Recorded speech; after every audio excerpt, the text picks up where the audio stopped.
Salve turma do Terceirão, galera aí da saúde.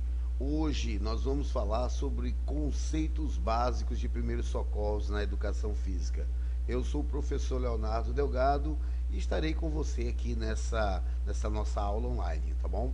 Então, vamos lá, o que a gente tem que saber sobre os conceitos básicos de saúde em primeiros socorros, né? Primeira coisa, que primeiros socorros são definidos como uma série de procedimentos simples que têm como objetivo resolver situações de emergência, feita por pessoas que são detentoras desse conhecimento, até a chegada do atendimento médico especializado. Os primeiros socorros são habitualmente mencionados em situações graves de emergência, embora sejam igualmente relevantes em casos como escoriações, lesões, hemorragias e etc. Então, o que é o prestador de socorro, né? É aquela pessoa leiga, mas com um mínimo de conhecimento capaz de prestar o atendimento a uma vítima até a chegada do socorro especializado.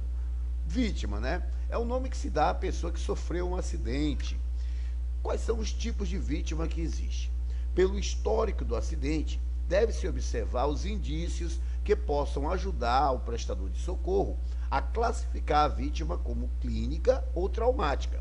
A vítima clínica é aquela que apresenta sinais e sintomas de disfunção com natureza fisiológica, como doença, né? Já as vítimas traumáticas são aquelas que apresentam sinais e sintomas de natureza traumática, como, por exemplo, uma possível fratura.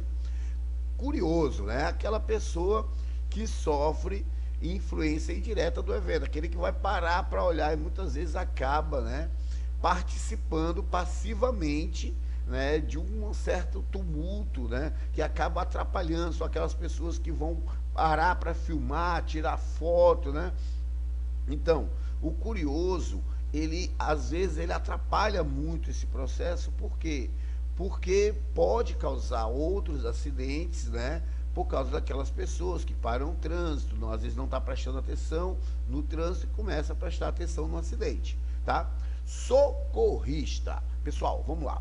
Socorrista é a titulação utilizada dentro de algumas instituições, sendo de caráter funcional ou operacional, tais como Corpo de Bombeiro, Cruz Vermelha Brasileira, Brigada de Incêndio e etc.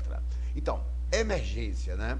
Então, é importante que a gente saiba diferenciar o que é emergência do que é urgência. Então, emergência, ela é uma situação grave, que aparece de forma súbita e imprevista, que necessita de uma solução imediata, tanto clínica e ou cirúrgica, promovendo grande sofrimento ou risco de vida. Então, quando a gente fala em emergência, se a pessoa não for tratada ou não for sofrer, né, de uma intervenção, ela pode morrer. Então, quais são os exemplos de emergência? Uma parada cardíaca, uma hemorragia, tá? Então, se nessas situações não houver um atendimento, né, a pessoa pode perder, né, a vida, ela pode comprometer a questão da integridade física e a vida da pessoa, tá bom? Situações de emergência, tá? Então, uma parada respiratória, né? Você teve um afogamento e a pessoa não consegue respirar. Infarto agudo do miocárdio, né? Nós sabemos que o infarto é a morte do músculo cardíaco, do miocárdio, e a pessoa, ela vai infartando, né? Então, se ela não tiver um acompanhamento, ou a pessoa pode vir ao óbito. Edema agudo do pulmão, né? Então, se você tem um inchaço, um acúmulo de líquido no pulmão, pode causar um edema. Então, isso aí tem que ser tratado com emergência. Arritmias, né, são uma falta de ritmo no nó do sino atrial do coração. Acidente vascular cerebral, o famoso AVC, ou derrame, né, afogamento e choque elétrico. Então, essas são situações de emergência. Agora vamos falar sobre urgência, né? A urgência é a ocorrência ou situação perigosa de aparecimento rápido, mas não necessariamente imprevisto, súbito, tá? Então, essa urgência, ela apresenta um quadro grave, clínico, cirúrgico, e necessita de uma abordagem terapêutica. em um prazo um pouco maior do que a emergência. Então, a pessoa vai ser tratada, mas ela pode esperar um pouquinho, tá? São exemplos de urgência: a luxação, as fraturas, né? Situações comumente vivenciadas na prática do profissional de educação física, né? Então, muitas vezes acontecem as entosses, as distensões, né? Então, é uma coisa que tem que ser tratado, mas pode esperar um pouquinho, tá certo? Então, vamos lá. Situações de urgência: fortes dores abdominais, dores de cabeça repentinas, febre, cólica, né? As meninas geralmente se queixam muito de cólica quando não querem fazer aula de educação física e diz: professor, hoje eu estou com dor de cólica. É uma coisa assim, espetacular. Pessoal, cólica já é uma dor, tá? Então, não precisa dizer que está com dor de cólica, é só dizer que está com cólica. Pronto, já sei que é dor de barriga, tá? Vômitos, cortes ou ferimentos, fraturas fechadas. Preste atenção. A fratura aberta, aquela onde há sangramento, que pode haver hemorragia, ela é uma situação de emergência. Então eu tenho que tratar a pessoa na hora, tentar conter a hemorragia, porque senão a pessoa pode vir a morrer, tá certo? Então, vamos lá, vamos falar agora sobre o atendimento pré-hospitalar. O atendimento pré-hospitalar, o famoso APH, nas urgências e emergências, ocorre frequentemente pelo nosso serviço de atendimento móvel de urgência, né? O nosso famosíssimo SAMU, né? E pelo Corpo de Bombeiros. Então, como é que eu aciono o SAMU? 192. Como é que eu aciono o bombeiro? 193. Então, estas equipes de resgate utilizam ambulância, profissionais para o suporte básico à vida, o SBV. E também tem aquelas ambulâncias que são que tem mais equipamentos, né? Que é o suporte avançado à vida, que é o CAV, tá certo? Como acionar o atendimento pré-hospitalar? Então, primeira coisa, eu vou ligar lá o 192 e vou informar sobre o que aconteceu, né? Como é que foi o acidente? Eu vou dizer aonde que aconteceu, né? Detalhes exatos sobre o local de emergência, o que foi que aconteceu, fazer uma breve descrição, né, do que foi que aconteceu, possíveis detalhes sobre a via e a condição do veículo, quantas pessoas estão feridas, eu tenho que dar um número de feridos para ver a quantidade de ambulâncias que são necessárias, né? Será que só uma ambulância dá, ou será que terá que ser mais de uma ambulância, tá? Tipo de ferimento: se possível, eu tenho que detalhar o tipo de ferimento, representando, será que vai representar risco à vida? Será se a vítima está presa no interior de um veículo? Ou será que ela está, que esse veículo tem perigo de incendiar, né? Está vazando combustível, está vazando óleo, como é que está? Então, e aí a partir desse momento eu vou aguardar as instruções, né? A chamada sempre será finalizada pelo operador do serviço, porque ele vai lá colocar. Geralmente, aqui na nossa cidade, nós ligamos para a Imperatriz, e a Imperatriz entra em contato com a SAMU daqui e manda, né, o carro, né? Então, demora um pouquinho. Então, responda a todas as informações e peça orientação de como agir, tá certo? Então, qual é a sequência de fase do socorro? Primeira fase, você vai fazer uma avaliação diagnóstica da cena do acidente. Segunda fase, vai avaliar a vítima do acidente. Terceira fase, vai tentar estabilizar, né, a vítima e, se possível, transportar ela, né? Mas isso só se o SAMU não vier, não tiver como vir, né? E na quarta fase é a avaliação continuada, né? Por exemplo, você tem que fazer o acompanhamento até entregar a vítima ao hospital, tá bom? Então vamos lá. Na primeira fase, que é a fase de avaliação diagnóstica da cena, essa fase é entendida como uma ação avaliativa realizada no início de um processo de socorro, que tem a função de obter informações sobre o acidente, sua situação, eventuais perigos, visando a criar um rápido plano de ação para administrar os recursos materiais e humanos, visando garantir a eficiência do atendimento. Tá. É importante observar e avaliar a situação. Em alguns instantes, o socorrista deve observar a situação, começar a decidir com calma, mas com rapidez, o melhor a fazer. tá? Então veja só, é importante sempre manter a segurança do local de atendimento, porque a primeira atitude a ser tomada no acidente é avaliar o risco para si mesmo e para a vítima, né? E outras pessoas que estejam lá, os famosos curiosos, né? Então, verifique se há fios soltos, encapados, tráfego de veículos, risco de andaimes, vazamento de gás, máquinas funcionando, corrente elétrica, chamas, faíscas, fagulhas, enfim, qualquer elemento externo que possa tornar o atendimento arriscado, tá? Manter a segurança é sempre importante. Então, em seguida, você vai sinalizar o local com cones, fitas, triângulos, galho de árvore, para evitar a aproximação de curiosos que possam atrapalhar o socorro. Na falta de qualquer recurso, peça que alguém apenas sinalize com os braços, né, abrindo e fechando o braço, desde que haja uma certa distância entre a pessoa e o local do acidente. Bom, é muito importante promover a sua segurança e a das demais pessoas. Naquele ambiente deve-se utilizar, se possível, equipamento de proteção. Então, o sangue, ele é um agente altamente contagiante, então a gente não pode estar pegando nas pessoas que estão ensanguentadas, né?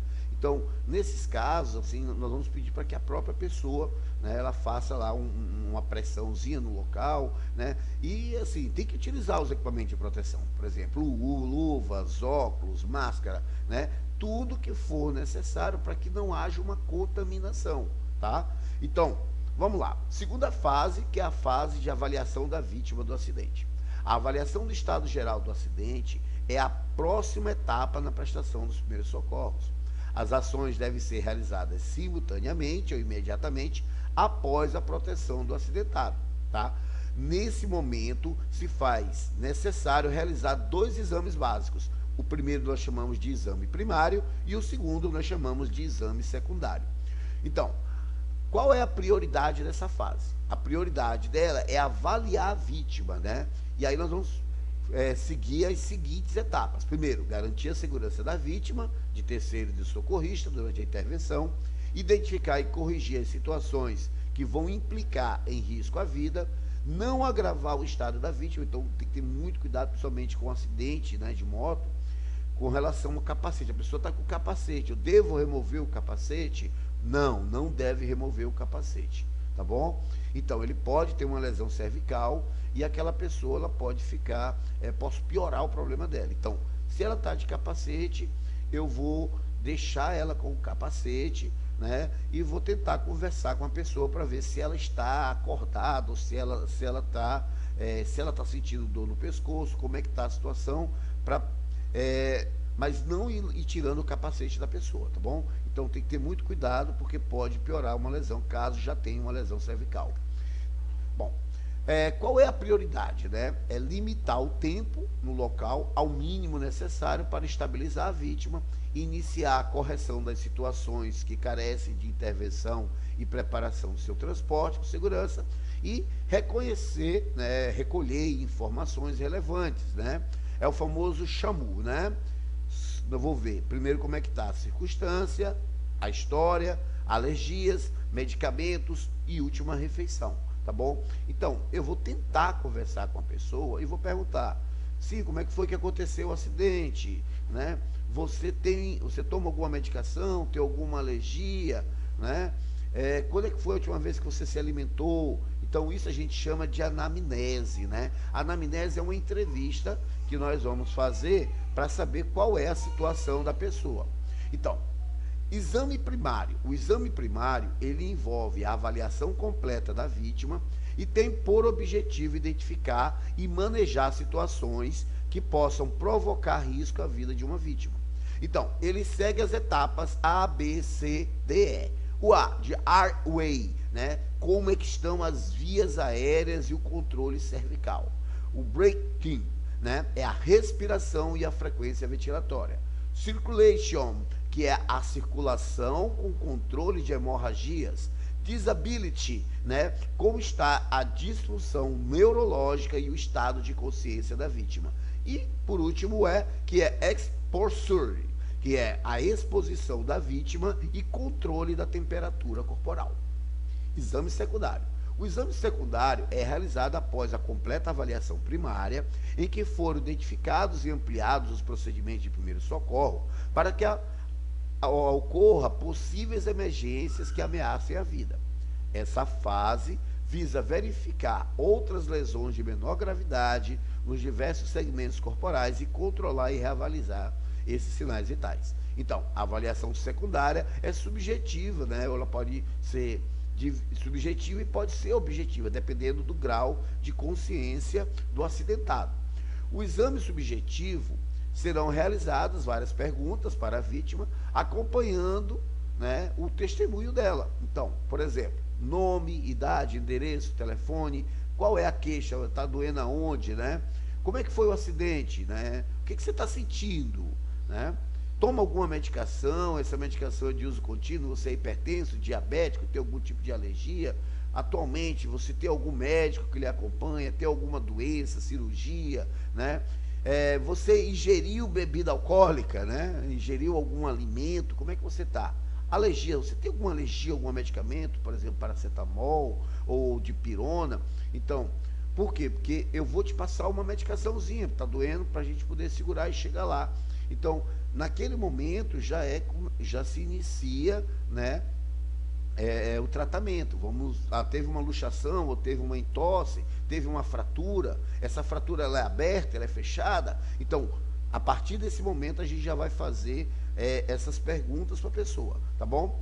E aí nós vamos partir para o exame mais objetivo, né? Que durante a avaliação secundária eu devo examinar detalhadamente o corpo, seguindo a mesma ordem. Eu vou começar pelo crânio, vou para a face, pescoço, tórax, abdômen, quadril, membros inferiores, superiores, né? E o torso, né? Então, às vezes eu tenho que colocar a pessoa um pouco no decúbito lateral para ver se essa pessoa tem alguma coisa nas costas, tá? Bom, terceira fase, né? A fase de estabilização do paciente e transporte, levar ele lá para o hospital.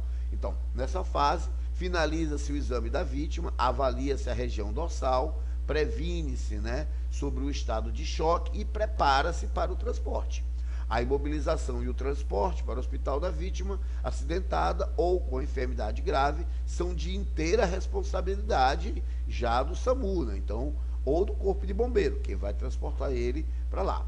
A quarta fase, que é a fase de avaliação continuada, é a fase de verificação periódica dos sinais vitais e mantém-se uma constante observação no aspecto geral da vítima. E aí eu sempre vou estar fazendo a reavaliação, né? E vou estar observando a cada 3 minutos como é que você está, né? Está sentindo alguma coisa, né? E até chegar e entregar realmente lá no hospital. Bom, um abraço a todos, turma. Nós vamos continuar com nossos seminários, tá certo? Então, bom feriado para todos e até a próxima.